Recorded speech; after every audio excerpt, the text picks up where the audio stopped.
Healthy meals on a budget can take quite a bit of planning and creativity. Today, I wanted to bring you along as I serve up 4 such meals. Make sure to stick around until the end where I'll give you the budget breakdown on this menu with retail pricing and how it broke down once I subtracted my homegrown produce.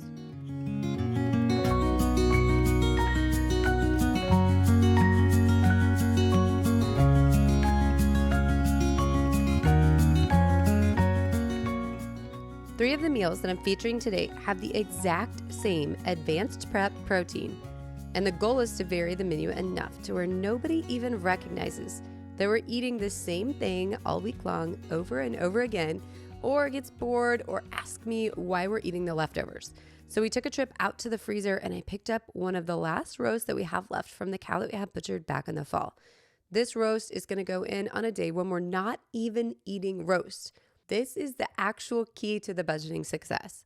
If we were to sit down tonight and have a huge meal full of roast, carrots, and potatoes, my family of 7 could take down the majority of this nearly 3-pound roast in one setting. But that's not how we're going to save money or make the rest of my week a little bit easier. So this is going in on a day when we're eating something else completely. I'm just setting it up in the morning and letting it cook all day, adding a few different things. One is a beef broth, which I have canned from home, a little Worcestershire sauce, some onion powder, as well as some garlic powder, and that's it. I set it for 8 hours at low temperature and let it go all day. While it did make the house smell delicious, I was able to keep everyone out of it because I had pizza going for that day, and there's nothing that will turn their attention away from something as delicious as a roast, like an amazing pizza. Once I had the roast processing over on the side, I went ahead and just went on about the rest of my day, completely ignoring the fact that the roast was even going until it was time to take it out to cool.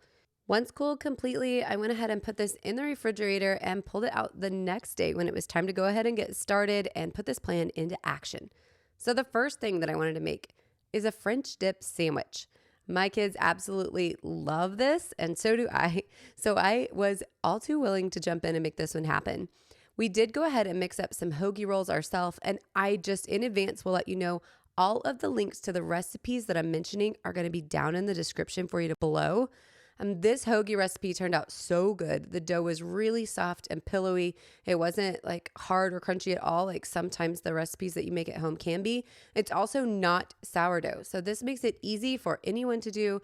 You don't really have to have a lot of advanced planning or prep, although it did take about 2 hours start to finish by the time you add in the rise times to get this one completed. Once the bread was in the middle of the rise, I went ahead and grabbed that pot roast out of the refrigerator and decided to go ahead and shred it up. Now, it was tender enough to where I could have just easily ran some forks through it, but I started slicing with my knife, so that's what I finished with, although in the end, you'll see it gets really, really chopped up beautifully. This roast, all 3 pounds, went ahead and chopped it up so that as I was moving throughout the week, I didn't have to come back to this specific step. Everything was prepped and ready to go. I always find that when I can work ahead just a little bit, it helps me on any given day when I'm running behind. So anytime you're completing something like this, make sure to just finish it all up if you have any idea what you're going to do with the rest of it down the road. Once I had everything chopped up, including an onion, I went ahead and took a little bit of that liquid from my roast and put it into a pan.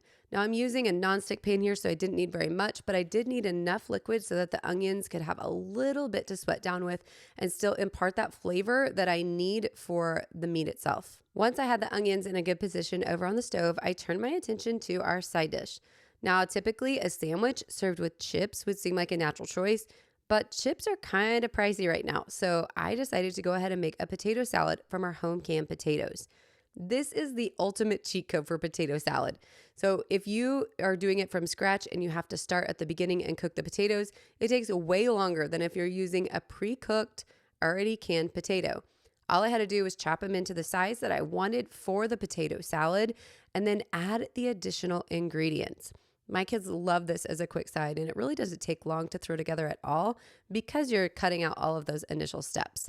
If you are not a canner or do not grow your own potatoes, you can definitely buy already pre-cooked canned potatoes at the store. They're often already diced up for you, which even saves a little bit of extra time in the process. So just keep that in mind if you're looking for some quick meal cheats, because they can really save you a ton of time. Now that the onions are in great shape and my potato salad is already prepped, I'm gonna add the meat in here and let it slowly start to get warmed up and really let those flavors meld together. While that's in process, I wanna tell you a little bit about today's sponsor. Today's video is sponsored by Caraway, and I am so excited to be testing out their new nonstick cookware. I like Caraway because they're a non-toxic kitchenware brand that offers high-quality kitchen essentials. No matter the material, you can rest assured knowing that you're cooking on clean and sustainable cookware. This is something I've been holding off on for over a decade because I'm super cautious about the chemicals that come into my house. Most nonstick cookware contains a chemical called PTFE, used to be containing PFOA. They banned that one and we all know it's bad, but we didn't really assume, or many didn't, that the next chemical that was gonna cause us a problem is the PTFE that still remains. So the reason that I went with Caraway and was so excited to partner with them on this video is because all of their cookware is ceramic, 100% non-toxic, and sustainable. So what this means for us is that I can enjoy the ease and the quality of cooking with a non-stick cookware, as well as the simple and easy cleanup without having to worry about the toxic chemicals that come off of that PTFE when it's heated to over 500 degrees. At that point, those chemicals break down and start to release toxic fumes into the air, which I'm super sensitive about as a mom of kiddos who've had lung issues in the past. If you're interested in upgrading your cookware, I would definitely recommend looking at the sets where you can save 20% off the regular price just by buying them all together. You get a saucepan, a saute pan, a fry pan, and a Dutch oven, plus the magnetic storage sets that keep them all nice and organized, in addition to lids that fit them with a lid organizer as well. When you purchase them individually, you don't get the added storage, so it's a great way to do that. If you're interested in picking those up now, make sure to stack my code HOMETOWN to save an additional 10% on top of that already reduced 20% off price. So thank you again to Caraway for sponsoring today's video and giving me the peace of mind of knowing that I'm cooking with safe and effective clean cookware in my house. You'll find the link in the description to pick those pans up, and I am in the process of getting everything over on the stove ready to go. One thing that I'm doing is adding just a little bit more broth to make sure that those onions and the meat are really taking on the flavor and getting nice and warmed all the way through and kind of steaming in there instead of like frying, because I want that texture of the meat to be really soft. I'm putting my lid on here just to hold everything in, and then it's time to go ahead and get that bread into the oven. As you can see, these little rolls rose beautifully. They were super easy to make, and the last thing you have to do before you put them in is to give them a quick score. Now you can buy a bread lane if you want, but this is just a razor blade that I picked up from our local hardware store. With our rolls in the oven, it's time to turn our attention back to the potato salad. Now this is something that in the past, if I needed an extra ingredient that I thought was necessary for a potato salad, I'd run out to the store and buy it, or think, I can't make that, I don't have everything I need.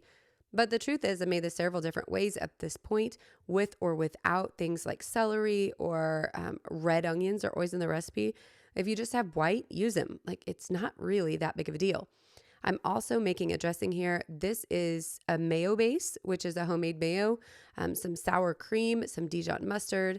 Really get that all stirred up nice and smooth, and then you can toss it onto the potatoes. After a really good mix, then I went ahead and grabbed out some dill pickles. Now, typically this is something that I leave out, but was a request today, so I went ahead and added those in for my guys, and it turned out really delicious. And I'm also adding some freeze-dried chives. If I do have some fresh in the garden, of course I'll pull them out, but currently that is not something that I have back there. I don't even want to tell the story what happened to my chives this year. Let's just say I don't have them. So after some salt and pepper, I got the potato salad finished up, but did put it in the refrigerator to keep it cold, and then headed back over to get the au jus sauce ready. And quite honestly, there's not much to do to that sauce other than get some of the cold liquid that was in the crock pot from actually making the roast the day before. And I did add a little bit of salt and pepper to it and just go ahead and slowly start to warm it up. The basics of this meal are pretty much done. We just have to wait for everything to be ready to go and for the rolls to cool off. Now, I do always pull my rolls out and take the temperature, make sure that they're reaching 200 degrees in the middle to make sure that they are done. And then I did top them with a little bit of butter before moving them to a cooling rack. You don't want to cut into a super hot roll. One, it'll let all the moisture out, but two, it would be too hot for everybody to handle. So after a little bit of time cooling, I took my bread knife and sliced them just enough to be able to stuff them inside with the roast, the onions, and then I topped each of them with a little slice of provolone cheese, and they turned out so delicious, and everybody was super happy. I did go ahead and make small cups of the au jus for a few people. There were others who didn't want to dip, but this one was a hit. I made this about a week ago, and I was editing this footage. My little one come in and she goes, "Oh, Mama, that was so good. Do we have any of that left?"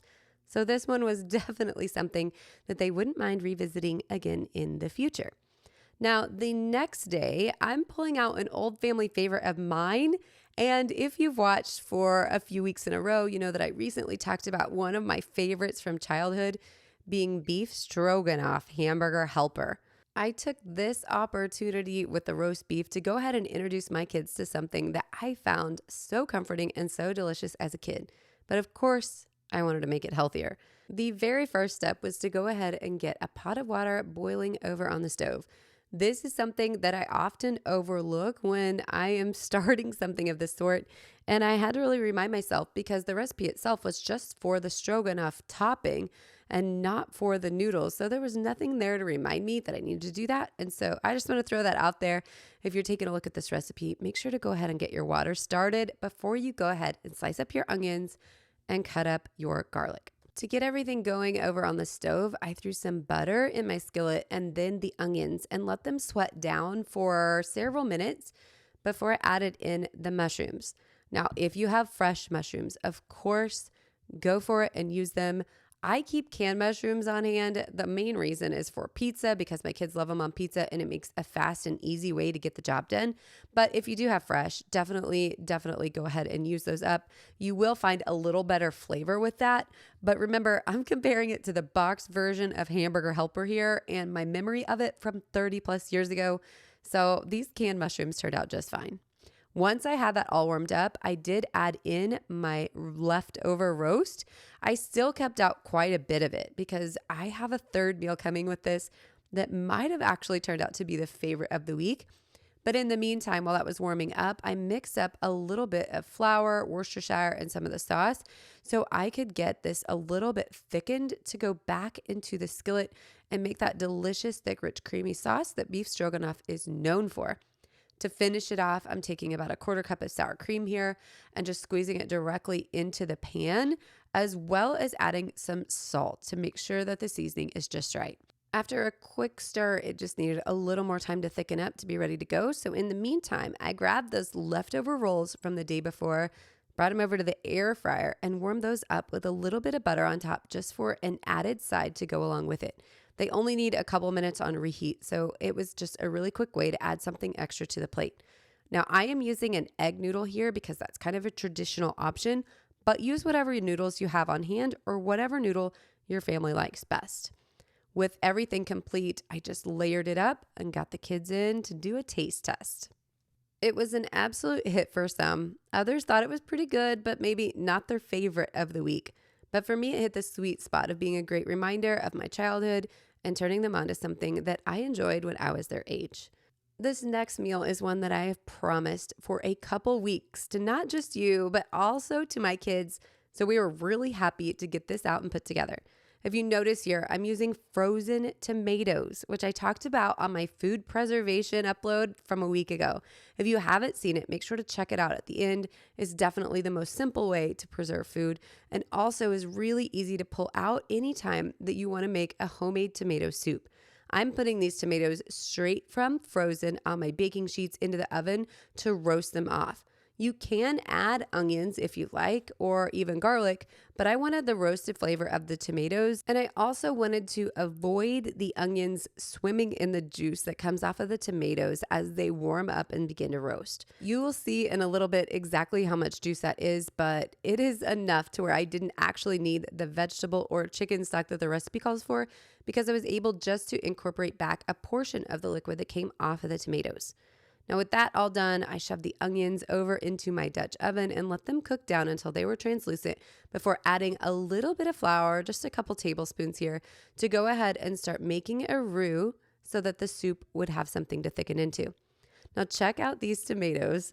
They are starting to get a little bit dark in spots, which is exactly what I wanted to develop that flavor. As you can see, those two large yellow ones, I think they're Kellogg's Breakfast, or they might be Dr. Witchy's, but they are just like sloppy melting at this point because of the way that they cook down in the oven. So I took everything with a strainer to put it into my pan so I wasn't getting a ton of extra juice, and was really able to kind of play with or give myself exactly the amount of juice that I wanted to create the desired consistency. Now, if you add too much, of course, you can just let it simmer down a little bit longer. And as it simmers, you can turn your attention to the grilled cheese, which might or might not be the favorite part for some of my kiddos. Sometimes I do have a little bit of an issue controlling the heat, as you'll see here.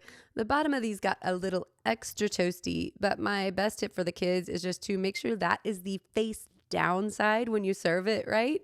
And then I always take the darkest one for myself. With the grilled cheese done, I turn my attention back to the soup. Now, if you notice, I am using an immersion blender in my nonstick, but I put the protective little plastic cap on the end of that immersion blender that came with it to make sure that it was safe to go down inside that pan. If you don't have an immersion blender with a safety cap, make sure to throw the soup into a blender. That's also a great option if you don't have a little handheld immersion blender, although it is one of my favorite little kitchen electrics because it allows me to make mayo so easily as well. The third and final remake of the roast beef is a street taco. And let me tell you, this is absolute hands down favorite of the week. So make sure to check the link in the description below, as well as for the pico de gallo that you're about to see me make as well. I highly recommend this. It will be on our rotation on a regular basis. But while you see me process that, I wanted to give you the rundown on the budget for this entire set of meals. I priced out every single ingredient except for salt, pepper, and oil at Walmart using the walmart.com prices, and it came to $66.91, which came out to $2.38 per plate. And that also doesn't account for what we ate as leftovers. So it would be under $2 per plate for everything that you've seen me make today. Removing all of my homegrown produce and homemade ingredients, it brings it down to $1.33 per plate. And again, that's not even considering the savings that I get from buying in bulk. There isn't a single meal out there that I could go purchase for my family and come in this low in cost or even come close to this high in quality. With the budget conversation out of the way, I want to tell you a little bit more about this street taco. So the first thing that I did over on the stove was pour the remainder of the roast into a pan.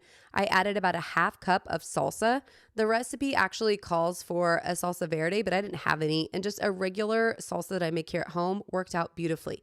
I also added my homemade taco seasoning, and I have another video, which I'll link at the end, that goes into how to blend all of your own seasonings if that's not something that you're already doing. And then I just let it sit over on the stove and slowly start to simmer and really thicken up and just concentrate those flavors. With that done, I turned my attention to that pico de gallo that you just saw.